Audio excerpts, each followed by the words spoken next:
My name is Tim Mulligan. I am the Research Director and Lead Video Analyst at Media Research.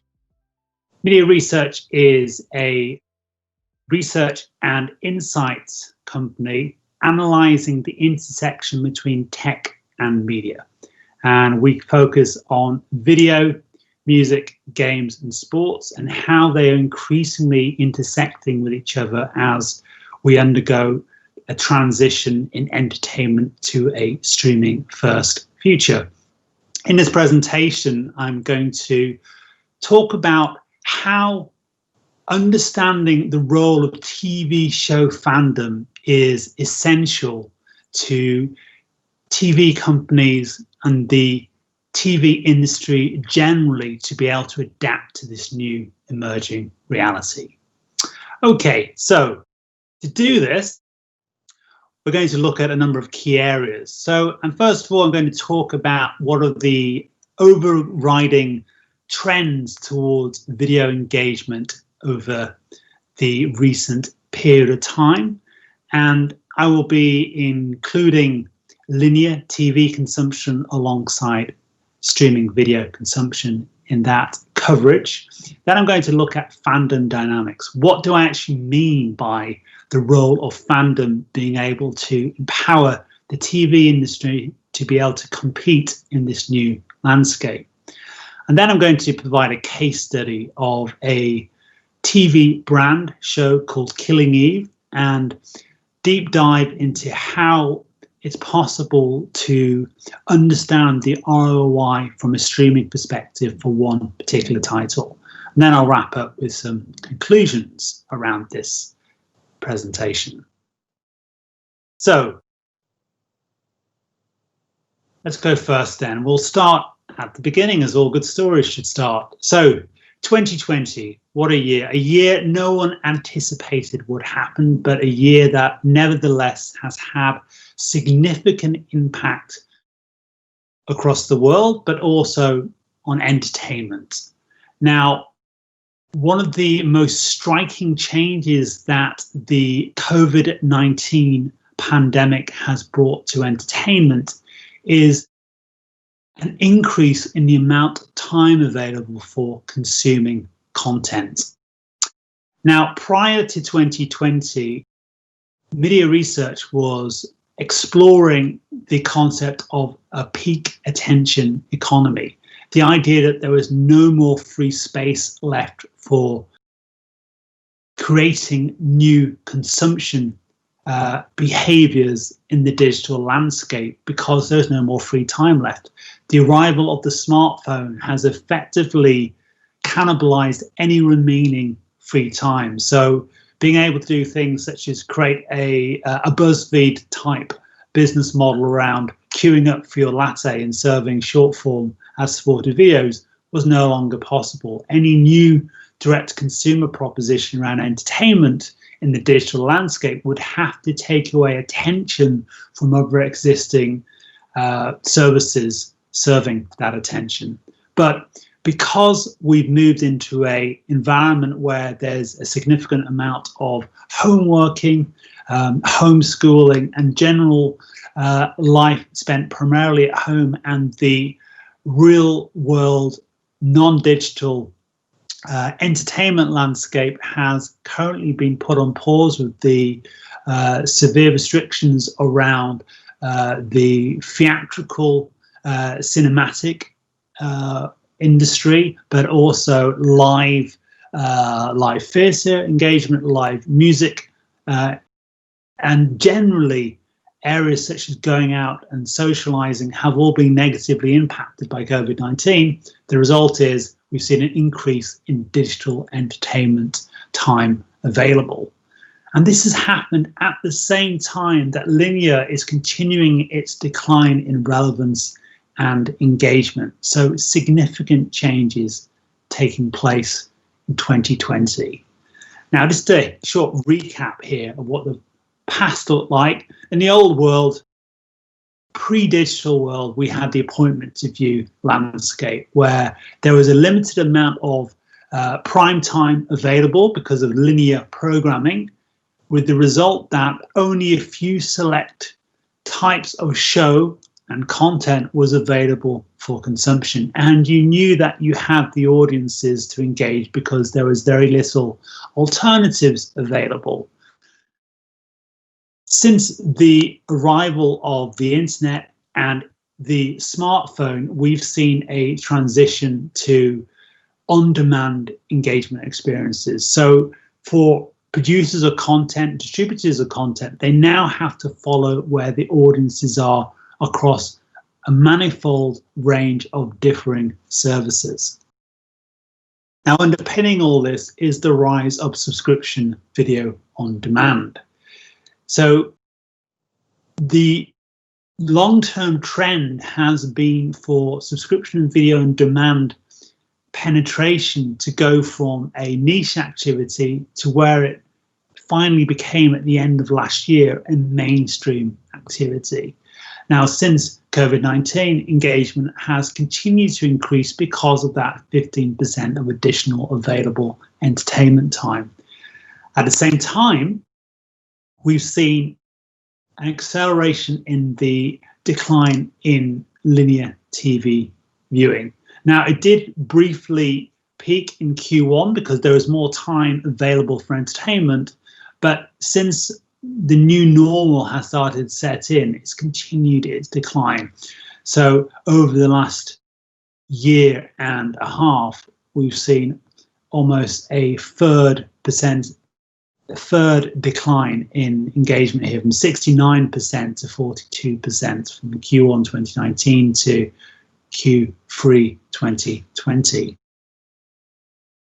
Now, the subscription video on demand services and the new DTC entrants are proving surprisingly resilient at being able to retain engagement. So all the leading services and the leading streaming services that are not subscription video on demand services, such as YouTube, are able to retain engagement during this period. Now, let's look at Fandom Dynamics. So Fandom Dynamics revolves around the importance of using content to be able to increase retention and engagement with services and with platforms that are looking to compete for attention. Now, in the old world, fandom revolved around creating a carefully crafted selection of content and distributing it through the appointment to view system to go out to a small number of audience fans. Now, in this new world, we have an on-demand environment where there's a multiplicity of niches. So you can no longer create a combined, unifying cultural moment. Cultural moments now are by definition niche, and there is a very long tail involved in them. So to be able to make best use of understanding what fandom looks like in this new environment, you have to super serve niches. So there are 4 pillars of show fandom. We have identity, and this is particularly important in the digital landscape with the existence of something called digital peacocking, where digital consumers and users will use content as a way to define what their identity is, how they want to be perceived in the online environment. So having fandom that helps support a sense of self-identity goes a long way to be able to improve its value and its currency in the digital landscape. Alongside this, we have attention. So, as I mentioned at the start of this presentation, prior to COVID-19, we were in a peak attention landscape. Now, since COVID-19, there's been an increase of available time for consuming content, but again, we're running up against limits for how much available time there is for consuming content, and there is an increasing amount of competition for that available time. So the result is creating a two-way form of communication, creating content that cuts through that attention ceiling is a key part of creating a digitally robust fandom proposition. And then the third pillar is scarcity, creating some kind of unique USP around content, such as what the Disney Plus service did with The Mandalorian, their flagship original content piece, which they released when they launched the service at the end of last year in the US, and then subsequently in Q1, Q2 in European and Asian markets. They have focused on episodic release schedules. So this has allowed the lifetime of the durability of the content to last longer because it's not available at once. So it encourages greater engagement with the show and with the service. Finally, wallet share. This is another increasingly important part of fandom as we move into a recessionary landscape where there are such significant impacts on the availability of discretionary expenditure to be able to pay for that content, how they consume that content. Do they consume it from subscription video on demand? Do they do it through premium video on demand downloads? Or do they do it through AVOD, ad-supported consumption of video on demand? These all have significant connotations for the role of fandom and how it plays a significant role in the digital landscape. So 2019 and 2020 were the time when direct consumer propositions came into the fore in video, with the arrival of new entrants such as Disney Plus, a media major, so a company that focuses its revenues predominantly around monetizing media. Then we had Apple TV Plus, which actually launched 12 days prior to Disney Plus and was an example of a tech major moving into the space to create a service to support its underlying ecosystem. And then we have, this year, we've had the two communications majors. So communications majors are companies that rely upon communication services, either through broadband or mobile connectivity, for the majority of the revenues. And they are using D2C as a way to augment that ecosystem. So AT&T, the US's biggest mobile phone provider, network provider, and general communications infrastructure hegemon, is focused around its HBO Max proposition to grow and maintain engagement. And then we also have Peacock Comcast hybrid SVOD AVOD service that is coming to market in the US. So this helps to define the differentiation in the DC services coming in and why fandom plays such a key role for increasing retention. Now, another aspect of fandom is new indicators become important for this.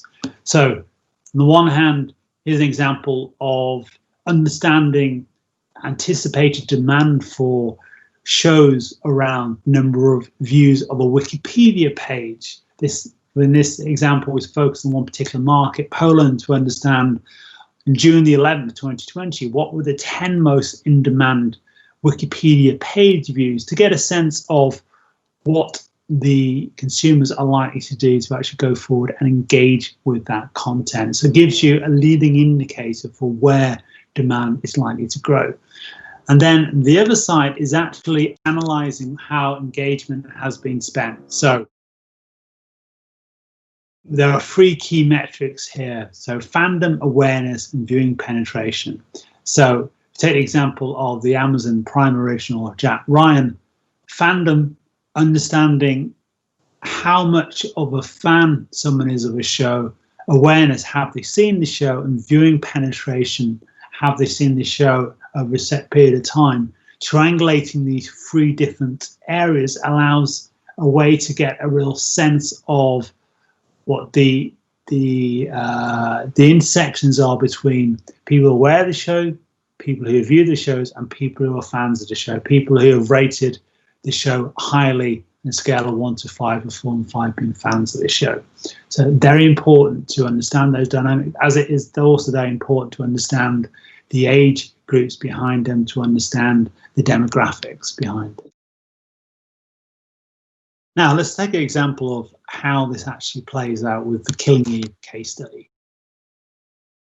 So, Killing Eve is a show that has been slowly and steadily growing over the previous 12 months. Now, this is the Killing Eve show page on Media Index, which is our data and insights tool for understanding show fandom engagement. So we track the size of the streaming audiences, the number of social interactions, and we create an algorithm to understand how the show has been performing on a daily, weekly, monthly, and a quarterly basis.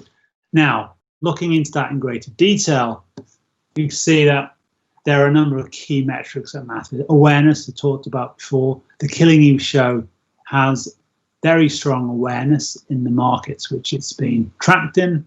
Fandom, 13%. Viewership, 8%. So there's an over-indexing of the fandom to viewership ratio, which shows us that for people who view the show, they over-index for fandom. So that's a really important aspect of understanding the ROI of shows. So awareness and fandom for this show have remained constant since Media Research first started tracking this show back in Q2 2019, which shows that there's a consistency around how this show performs. Now, in the run-up to the third season of this show in Q2 of this year, we saw a dramatic spike in Wikipedia page views, which served two functions. One, to show how engagement is being increased around a show that has just come into market for the season 3, but also anticipated demand for the season 4 release of the show in the future.